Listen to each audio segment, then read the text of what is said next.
Baik, selamat pagi anak-anak ibu semuanya. Baik, sebelum kita memulai pembelajaran kita, satu orang dulu mimpin doa ke depan ya. Terima kasih atas doanya. Oke, sebelum itu ibu mau ngabsen dulu ya. Siapa yang nggak hadir? Oh, si Sarah nggak hadir. Kenapa dia? Kalau nggak ada suratnya, jangan dibuat sakit ya. Buat aja langsung alpa. Kecuali tadi dia ada izin sama kalian atau sama ibu langsung, ya nggak apa-apa, kita buat izin. Oke, sebelum kita melanjutkan pembelajaran kita, ada yang ingat minggu lalu kita membahas tentang apa? Ada yang ingat? Nggak ada. Minggu lalu kita membahas tentang hak dan kewajiban, yang dimana hak dan kewajiban itu sangat berpengaruh dalam kehidupan bermasyarakat. Apalagi di Indonesia ini kan yang menjadi kewajiban kita apa? Ada yang tahu? Ya, yang menjadi kewajiban kita di Indonesia ini, terlebih di masyarakat itu ya, kewajiban kita ya bayar pajak tepat waktu lah ya kan. Hak kita apa? Hak kita ya dapat berpendudukan di masyarakat itu sendiri. Nah, itu hak dan kewajiban kita. Materi kita hari ini, generasi Pancasila di tengah maraknya bullying digital. Oke, ada yang pernah membuli di sini? Jangan ya, jangan kalian bully kawan kalian ya. Apa itu bu bullying? Nah, bullying itu adalah itu kan sekarang kan lagi marak-maraknya itu ya kan. Banyak bukan cuma anak sekolah, kadang yang udah tua pun dia kan dibully-bulinya lah orang gitu kan, nggak sadar diri dia. Ya, bullying digital atau cyberbullying semakin sering terjadi di media sosial.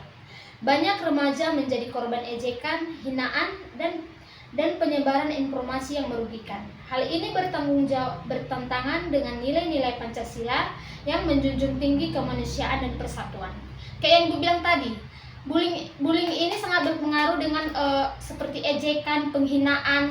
Kan adanya kadang orang kan kayak nggak pas kita lihat apanya, bentuknya, apa kali lah kau, jelek kali lah kau gitu ya kan, hitam kali kau, perasaan putih aja kau. Nah itu kan, terus kadang kita adanya yang yang akhir-akhir ini lewat di media sosial kalian, yang dia membuli orang perempuan, yang dia membuli laki-laki, yang di media sosial yang dibulinya outfitnya.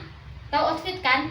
Baju ya, yang dia dibully yang ternyata outfitnya itu dari orang tuanya sendiri loh, hadiah dari orang tuanya sendiri, yang dimana orang tuanya katanya udah meninggal. Nah, dimana lo pikiranmu kayak gitu, kau bully lah dia, kayak celanamu kayak gitu ya kan, kayak mana ya, kita sebagai orang tua pun kita merasa gagal gitu loh. Bukan cuma untuk kasih anak pengaruhnya, tapi ke orang tua juga. Kadang orang tua juga kalau anaknya dihina, orang tua merasa gagal loh. Jadi jangan pernah menghina, jadi jangan pernah kalian menggunakan media sosial kalian untuk menghina. Media sosial itu kan berguna untuk kita ya, contohnya konten kreator ya kan, kita dapat menghasilkan uang. Ini jangan pulanya jadi kau buat media sosial itu untuk menghina kawanmu, apalagi kau nggak kenal. Emang kau boleh seenaknya rekam dia di sini kau viralkan? Oke, selanjutnya apanya bu pengertian bullying ini? Iya, selanjutnya bullying digital adalah tindakan menyakiti, menghina atau mengintimidasi seseorang melalui media digital seperti WhatsApp, Instagram, TikTok, dan Facebook.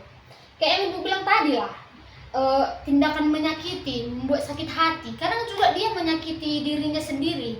Kadang dia kan nggak sadar lagi akan apa yang sudah terjadi gitu kan. Jadi kayak kalau dulu ada cerita ibu, ini fakta ya ceritanya. Dulu waktu SMA ada kawan ibu itu, dia cupu memang orangnya tapi pintar. Jadi biasanya itu kan circle datang gitu kan, dilabraknya, sok cantik kau cupu katanya lah, kayak gitu ya kan, sok cantik kau gini. Ya dia pulang katanya dia depresi, pokoknya dijambainnya lah kepalanya. Di situ dia meninggal. Kemarin itu kejadiannya waktu tahun 2022. Itu fakta itu, karena itu memang tindakannya untuk menyakiti. Kalau dia nggak mungkin menyakiti orang lain, sedangkan yang kau hina kan dirinya sendiri. Jadi dia lampiasannya ke dirinya sendiri. Jadi dia langsung melampiaskan amarahnya, bahwasanya ternyata aku tidak sesempurna ini, kenapa kawanku gini. Jadi dia menyakiti dirinya sendiri. Orang yang dibully itu tidak akan menyakiti orang lain. dia akan menyakiti dirinya sendiri. Kalian bully ibu kan, jadi ibu merasa terhina, merasa sangat rendah, bahwasanya ibu ini nggak berguna, jadi ibu menyakiti diri ibu sendiri. Itulah apa arti bully itu.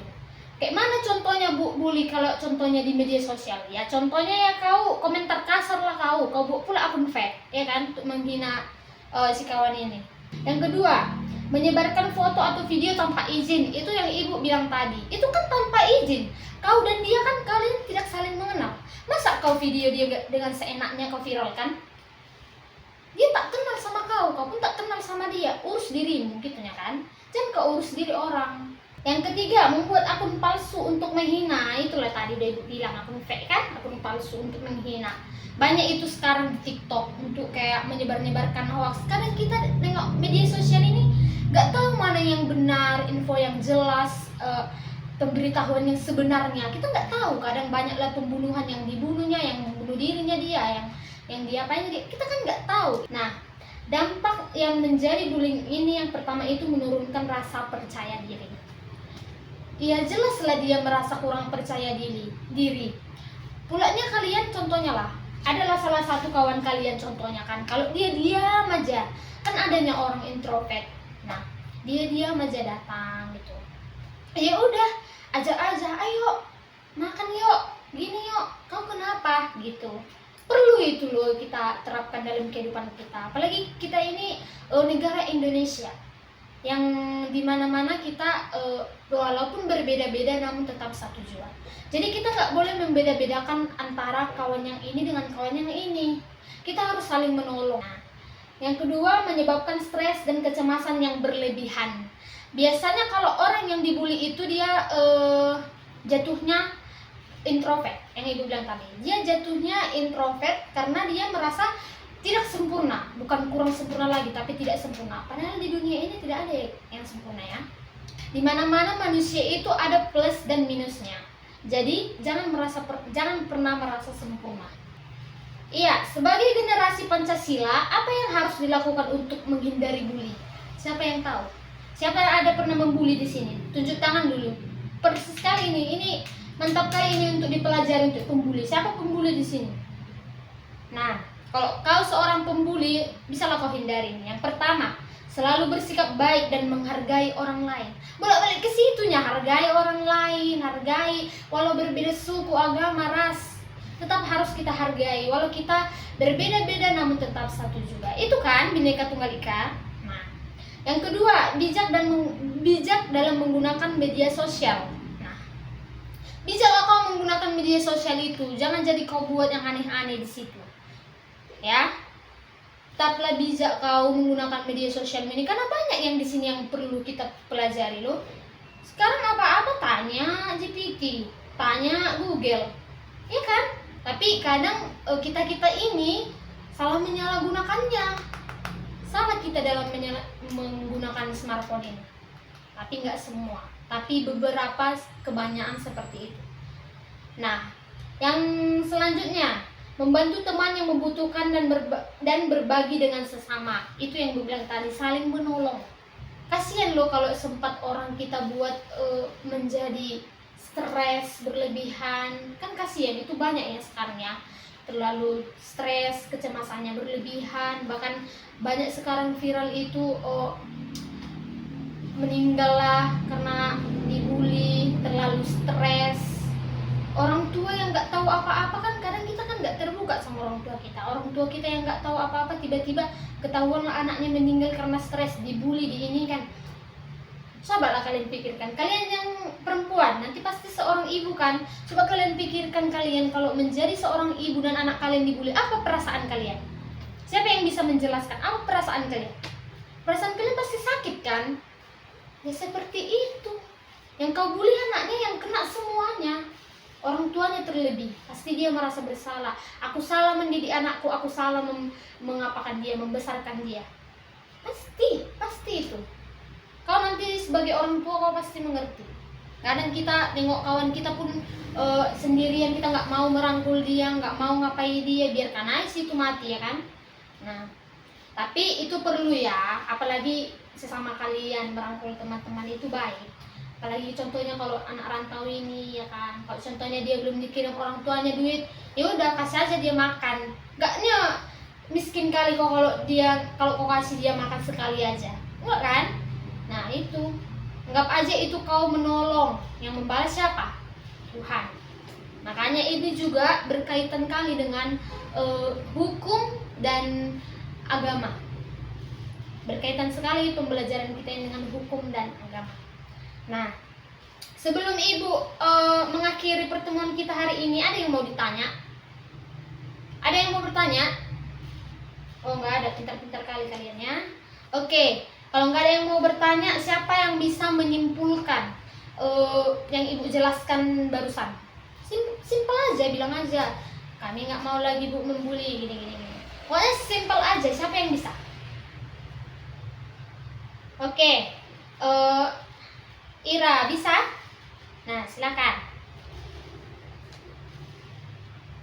Baik, terima kasih. Kalian sudah dengar kawan kalian Ira menyimpulkan yang Ibu paparkan barusan? Nah, itulah yang bisa disimpulkan oleh teman kalian. Nah, sebelum kita akhiri pembelajaran kita hari ini, Ibu ada tugas dikerjakan di double folio ya. Itu kan ada Ibu kirim materinya. Di situ kan ada Ibu buat tugasnya. Dikerjakan double folio. Minggu depan kita bertemu lagi, dikumpul. Siapa yang tidak mengumpul keluar. Kau nggak usah masuk, di luar aja kau. Satu orang yang buat doa, yang mimpin doa. Baik, terima kasih. Sampai jumpa di minggu depan. Semoga pembelajaran ini bermanfaat untuk kalian. See you next time. Terima kasih.